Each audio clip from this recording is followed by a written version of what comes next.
आज हम बात कर रहे हैं हिजबुल्लाह की कि हिजबुल्लाह के यहाँ 17 सितंबर को 3000 पेजर एक साथ फटे जो हिजबुल्लाह के लोगों के पास थे, जिसमें एक ईरान के अधिकारी के पास भी एक पेजर फटा।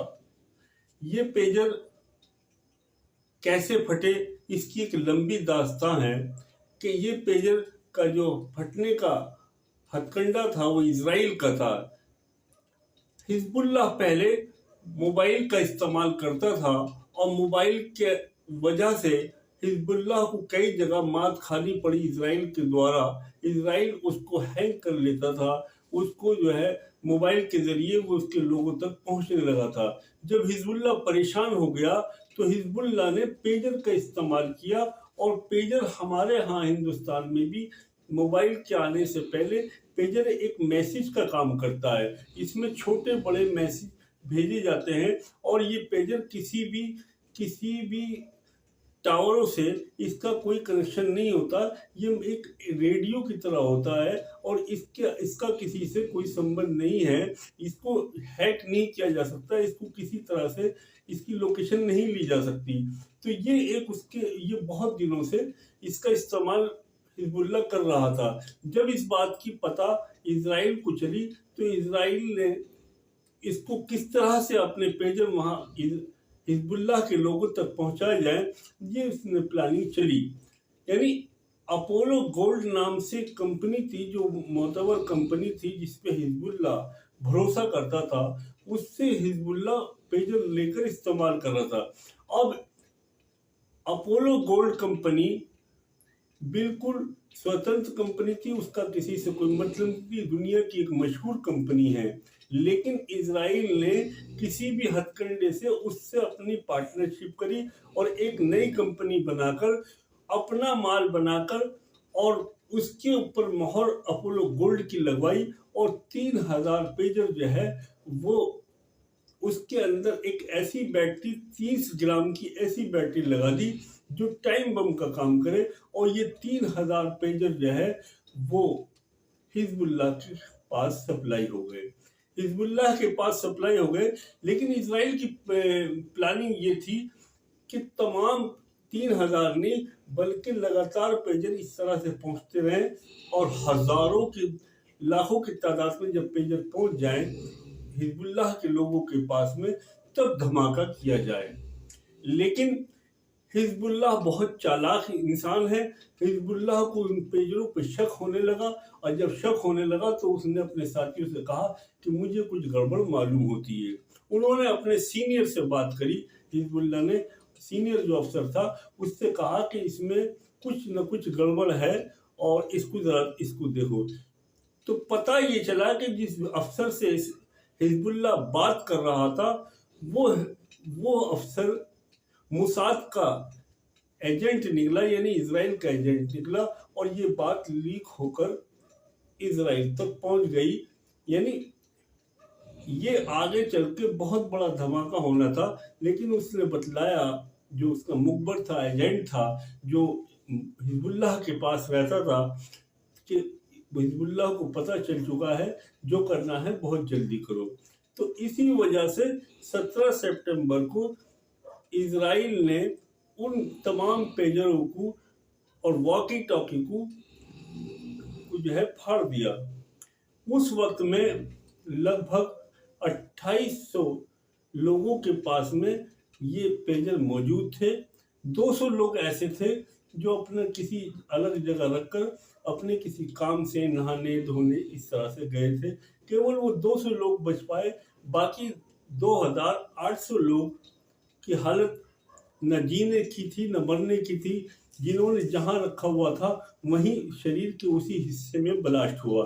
यदि किसी ने उस पेजर को जो वाइब्रेट, उसमें जो पेजर के अंदर जैसे मैसेज आया वाइब्रेशन हुआ, अगर किसी ने किस तरह से उसके पेजर को देखा तो मुंह आंखें बाहर निकल गई, और किसी के यहाँ हिस्से में रखा हुआ था तो आंखें बाहर निकल गई।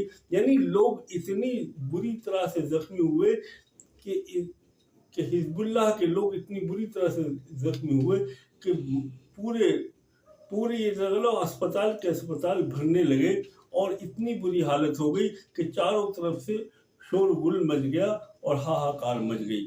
तो ये इजराइल अपने तरीके इस तरह से इस्तेमाल करता है कि दुश्मन उससे हमेशा खौफजदा रहता है। खाड़ी के देशों के अंदर रहने वाले जो खाड़ी देश के जो मुसलमान हैं, वो लोग ऐश परस्त लोग हैं और आराम पसंद लोग हैं, पैसे वाले भले हैं लेकिन जाहिल और झपट लोग हैं। वो ना पढ़ाई की तरफ ध्यान देते हैं बल्कि पढ़े लिखे लोगों को अपने यहाँ नौकरी करते हैं, और इसी वजह से इजराइल उन पर हावी है और इजराइल से वो दहशत खाते हैं। इजराइल कोई अपनी माँ के पेट से कोई बम या मिसाइल बनाने वाला नहीं बन के आया, बल्कि दुनिया में उसने मेहनत करी है तो उसके पास ये ताकत पहुंची है। चाहे वो अमेरिका हो, ब्रिटेन हो, जापान हो, रूस हो, ये लोगों ने मेहनत की है तो ये आज दुनिया की एक ताकतों में इनका शुमार होता है। भारत जब 1962 के अंदर हमारी चाइना से जंग हुई तो हमको एहसास हुआ कि हमारे पास भी टाइम बम होना चाहिए, तो हमने भी प्रयास किया और आज हम भी विश्व की ताकतवर शक्तियों में हमारा नाम है। लेकिन दुविधा की बात यह है कि जिस देश से हमारी आज तक भी नहीं बनती, यानी चाइना से, आज चाइना का सामान हमारे गांव देहात के अंदर खिलौने, मोबाइल और दुनिया भर का आइटम जो है हमारे गांव देहातों तक में पहुंचा हुआ है। हमको सोचना चाहिए कि हो सकता है कि चाइना जब इजराइल हिजबुल्लाह के खिलाफ कोई ऐसी टेक्निकल इस्तेमाल कर सकता है तो चाइना भी उसी खाने में है, वो भी कर सकता है। तो हम चाहें तो हम अपने देश के अंदर ही हर चीज को निर्मित कर सकते हैं। हम अपने स्वतंत्र हो जाएं और अपने देश टेक्निकल जो चीज़ें हैं, जो इलेक्ट्रॉनिक चीज़ें हैं, हम विदेश से बिल्कुल मंगाना बंद कर दें और अपने देश की चीज़ों को ही इस्तेमाल करें। ये भविष्य के अंदर कोई भी चीज़ हमको बहुत भारी नुकसान पहुंचा सकती है।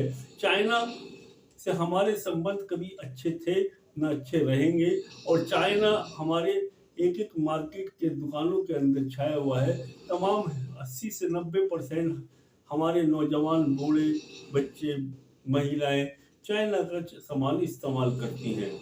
तो अब सोचने की बात यह है कि हमारे देश के प्रधानमंत्री जी को, और देश के प्रधानमंत्री कोई भी रहे, उनको सोचना चाहिए कि हम खुद सक्षम बने, खुद हम ऐसे बने कि हर चीज़ हमारे यहाँ बने, चाहे वो महंगी हो या सस्ती हो। लेकिन नागरिकों का भी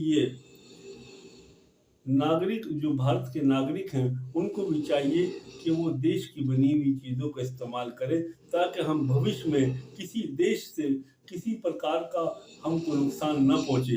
ये हमें पूरी दुनिया के अंदर हो रही घटनाओं से सबक लेना चाहिए।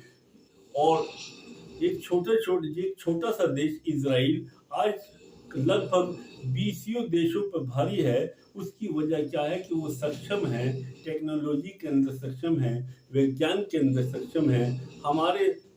हमारे नौजवान आज विदेशों में जा रहे हैं, जबकि और विदेशों के अंदर नौकरियां कर रहे हैं। उनकी बेरोजगारी खत्म होनी चाहिए।